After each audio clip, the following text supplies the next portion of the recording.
Guys আজকে আমার সাথে এরকম এরকম ঘটনা ঘটবে আমি তো ভাবতে পারিনি।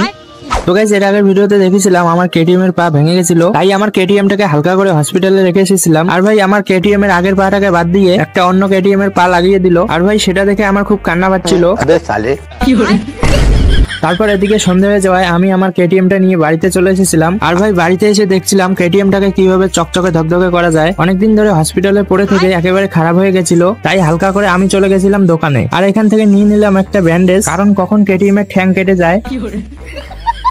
তারপর বাড়িতে এসে আমার কেটিএমটাকে একটু মেকআপ করে দিচ্ছিলাম। হ্যাঁ, মেকআপ করার পর এরকমটা দেখতে লাগছিল, তাই হালকা করে রাস্তায় গিয়ে একটু চালিয়ে দেখছিলাম। আর হঠাৎ করে এই গানটা বেজে উঠলো, বোঝে না সে বোঝে না।